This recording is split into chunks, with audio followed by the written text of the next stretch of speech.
Hi, good morning, Ralph. My name is Mihiraa. Let's start the warm-up session. Describe your typical working day. My day starts with prayer. After completing my daily routines, I reach my workstation by 7:30. Before taking the handover, I complete my inventories and update the crash cart medication and dressing trolley. After receiving the handover, I interact with my patients to identify their health needs. Based on my assessment plan, a nursing care plan, and provide quality care for my patients. Afterward, I assist the physician in his work and carry out necessary clinical orders. Meanwhile, I find some time to interact with my colleagues and maintain a good rapport with them. My duty ends by 3:30 after I give a handover to the next scheduled staff members. Which is your favorite destination? Why? My dream destination is Australia. The first and foremost thing is that Australia has a world-class healthcare system, and I can be a part of it. Secondly, the country has a better standard of living and economic and political stability. Besides, here, nurses are paid well and respected too. In addition, I have many friends and relatives over there, so they can help me during my initial days. Why did you choose OT? It is my long-term ambition to work as a registered nurse in any English-speaking country, such as the UK, Ireland, and so on. To meet the requirements to register as a nursing professional there, I need to prove my English language proficiency. Hence, I chose OET to fulfill my dream. Moreover, OET is tailored according to the needs of nursing professionals. Therefore, I believe I could perform well in this test. What are the current trends in your profession? Nursing is a dynamic profession, and changes happen daily. Nowadays, technology plays a vital role in my profession. For instance, paper records that we used in the past have been updated to electronic records. Besides, at present, we are following evidence-based practice, which means there is a scientific rationale for every procedure. Moreover, in the present day, a nurse can function as a nurse practitioner, which is equivalent to the position of a physician. Are you comfortable working with other doctors and nurses? I find I work well under a variety of conditions and circumstances, and I take pride in my flexibility. I enjoy working in a team because I often find that different viewpoints can help me find solutions to a problem I might not think of on my own. I also enjoy self-motivating and am equally comfortable working alone.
Your preparation time is over. You can now start your role play. Good morning, Mihiraa. Please have a seat and make yourself comfortable. I'm Scott Stainer, the nurse who will be looking after you today. Can you tell me, in your own words, what brings you in today, so that I can make sure we're both on the same page? Good morning. Yes, that's right. I'm here to get the stitches out of my cut on the forearm about 10 days ago. Well, I'm quite nervous, actually. I completely understand feeling nervous. It's very common to feel a little anxious about having sutures removed, especially if you've never had it done before. You're in a safe space. So, the reason for your visit is confirmed, and my main job today is to get those stitches out for you. Before we do anything, let me explain exactly how it's done. The process is really quite quick, usually taking just a few minutes. I'll use a pair of sterile scissors to gently snip each stitch, and then a pair of sterile tweezers to lift them out. It's a painless procedure. You shouldn't feel any sharp pain at all. The main sensation most people describe is a very slight tugging or pulling as the thread comes out. Nothing more than that. Now that you know the steps, is there anything in particular about the process that's worrying you, or any other concerns on your mind? I suppose the thought of anything near the cut scares me. But my biggest worry, honestly, isn't the removal itself. It's the scar. I'm really terrified I'm going to be left with a big, ugly, permanent mark on my arm. It's all I can think about. Thank you for trusting me with that. Mihiraa, it's a very real and understandable fear, and I want to take it seriously. Let's address that directly. Now that the wound is healed enough to remove the stitches, I can tell you what to expect over the next few days and weeks. Right now, and for a little while after I take the sutures out, it's completely normal for the site to be pink or red. The scar line might also look a bit raised or feel slightly firm to the touch. This is just part of the body's natural healing process and not a sign of a bad scar forming. I want to reassure you that this is very common, and the appearance you see today is not the final result. Over the following months, that redness will naturally fade, and any raised or bumpy feeling will soften and flatten down significantly on its own. Your body is designed to remodel this tissue over time. To give you a clearer picture of how to help that process, let's talk about what you can do at home, all right? Okay, that's a bit of a relief to hear. Yes, what can I do? I'll do anything to help it heal well. That's a wonderful attitude, and it makes a big difference. Let me outline some simple but really effective home care steps for you, Mihiraa.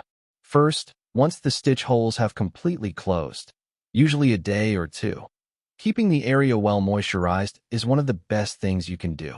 A plain, unscented moisturizer works perfectly. Second, I'd recommend a gentle massage.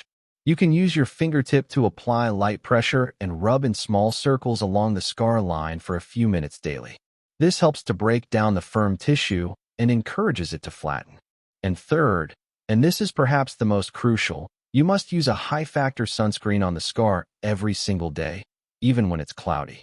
New skin is very sensitive to sunlight, and UV rays can permanently darken a scar, making it much more visible. A very helpful option you can buy over the counter is silicone sheets or silicone gel. These are applied directly over the scar, and they create a protective barrier that helps keep it flat and soft and can improve the appearance significantly. Does all that sound manageable? Yes, I can do that. So, if I do all that, how long before it looks normal? When will I see it properly fade? That's the million-dollar question, isn't it? I'm so sorry, Mihiraa. While I completely understand your need for a timeline, I must resist giving you an exact timescale because healing varies so much from person to person.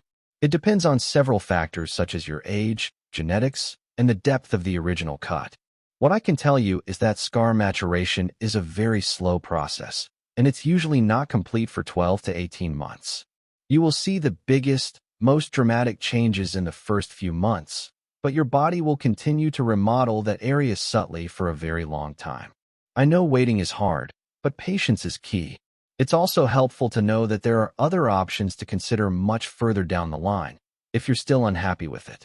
A referral to a dermatologist is one path, and they can discuss cosmetic treatments, which are only ever done on a fully matured scar. So, there are steps we can take in the future, but for now, home care is our focus. Now, before we proceed, It's also important I tell you about signs to watch for, things that wouldn't be normal and would need a medical check. Like if it gets infected? Maybe more red or hot. Exactly right. You'll want to monitor for signs of infection, which include increasing redness spreading from the area, a feeling of unusual heat coming from the wound, any new or worsening swelling, or any thick discharge. Also, because the wound is newly healed, it's still a bit fragile. If the wound reopens at any point, you should come back to see a doctor. With that all covered, I'm confident we're ready to move forward. Are you happy for me to go ahead and remove your stitches now? I need your consent. Yes, I feel much better now that I understand everything. I'm still a bit nervous, but I'm ready. You have my consent to take them out. Thank you, Mihiraa. We'll take it nice and slow. Before I begin, let me quickly summarize everything for your clarity. Your stitches are coming out today, a quick and painless procedure. A visible, red, and slightly raised scar is completely normal at first. This will naturally fade and flatten over many months. Your home care plan is to moisturize, gently massage, and strictly use sunscreen, and you can consider silicone sheets. I haven't given an exact healing time, just that it's a slow process that often takes up to 12 to 18 months, with options like a dermatologist visit available in the distant future if needed. And you'll keep an eye out for any signs of infection. Okay, let's get you comfortable, and we'll start. You might just feel that little tugging sensation now.